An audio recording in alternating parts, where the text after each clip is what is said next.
Hey there, Jubagnich. How are you today? Just fine. How are you, scumbag Murph? I'm good too. This is the 10th season of Fantas. Let us talk about the last 10 years. With all of the superhero movies out recently, it reminded me that there were a lot of Fantas villains over the last decade. Jason Green tried to build a Fantas dynasty out of Legos. Ray Lipton had the power of super strong collarbones, capable of supporting up to 3 popped collars at the same time. His brother Jay, fuck your face, has the superpower of horrible grammar.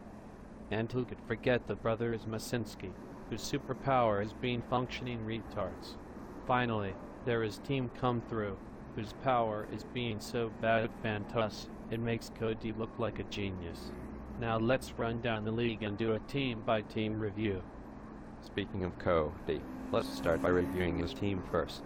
Mere days after acquiring him, Justin Blackman decided he would rather jeopardize his entire football career than play for Cody's shitty Fantas team. He also won the Best Pickup Award by wasting $34 on Brandon Jacobs, who sat on his bench for 11 days before being cut. Each year Cody pays his league dues to rent a shovel and dig himself deeper down in the GOAT standings. It should also be noted that Cody scored the most points in Week 4 and finally won his first ever Fantas money. Next up is Rollins the Elder's team, the Brood. With the second overall pick in the draft, the Brood selects another gimpy running back.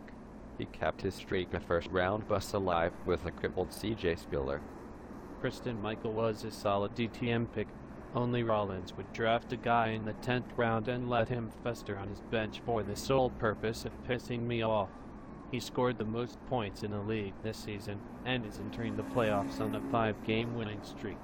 Now let's talk about Rollins the Younger, B-roll. The Rough Riders started the season on a rough note. Unintended. When Yahoo's famous auto draft ignored the running back position in the first 7 rounds of the draft, he tried to make up for it with a desperate deal with his brother where he gave up potential league MVP Jimmy Graham for an aging and decrepit Steven Jackson. Not only did he suffer through an injured S. Jax, but also lost Doug Martin and Mike James, earning a reputation as being a running back killer. To make up for catching the diarrhea splash off of Cody, at least B-roll got the closest loss award. It's about time that Harsulas made the playoffs. This guy is all or nothing. He wins big and loses big, with an average margin of victory of 40, and margin of defeat of 30 points. Surprisingly, Ha managed to make it to the whole season without calling anybody a big homo. He was one of the big spenders on the waiver wire by blowing $70 on Eddie Royal. Next is Joel's team, Barl So Hard. Joel was barreling out of control this season. The DTM Alliance is still treating him well.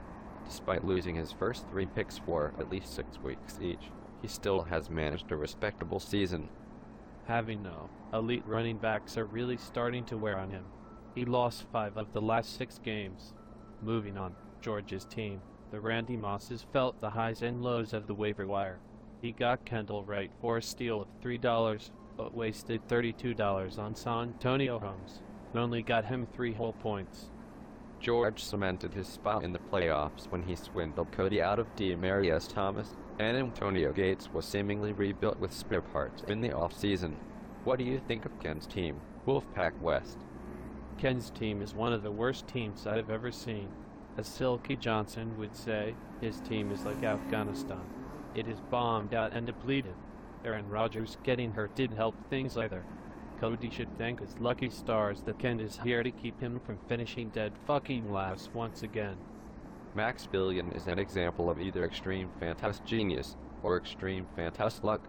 He has no elite running backs and spent none of his waiver money, but he is still in the playoffs and finished 3rd in points. I would lean toward Fantas skill, since he has Megatron and Des Bryant. Maybe running backs aren't quite as valuable as you think, Jubek. Care to tell us a little bit about your season, Murph? Sure. First of all, I want to tell everyone that if you haven't noticed from my cheesy team name, I found Christ, brah. Unfortunately, the Fantas gods are paying me back some slime karma because they are pissed off about 10 years of shady trade offers I've sent, and by following the forests of Fantas. Slime, sleaze, scum, and swindle. By giving Rob all my players with a Week 12 bye, I snuck out the closest loss award. What about your team, Mitch? Now that I'm a co-commissioner, I have been added to the list of DTM targets. As always, I got great value by drafting Reggie Bush in the first round, but other than that, my season has been a dumpster fire. I didn't have any great waiver wire pickups like Sexy Tutu, and my team has consistently carried 4 tight ends. Yeah, you can't get enough guys with tight ends, can you? Homo. So, how about Rob's team, Dr. Ass Ripper? Well, you pretty much gave him your 3 best players in the last-ditch effort to make the playoffs. He swindled you and created a super team. It was bad enough that he had Peyton Manning at quarterback. He limped into the playoffs with the least points, so I'm not too sure about it being a super team. Have you looked at his strength of schedule? It is like he plays Cody every week, for Christ's sake. Sorry, Lord. Last week, Cortad's team, Dream Team. He made the playoffs, but has the most disappointing duo of running backs with Trent Richardson and Morris Jones-Drew. He makes up for it with a wide receiver trio of Andre Johnson, Antonio Brown, and Victor Cruz. He had a signature in Week 1 when he beat me, and I continued to suck it. Well, that wraps up our review of the 2013 Fantas season. Stay tuned to watch a special video looking back on the big events of last 10 years.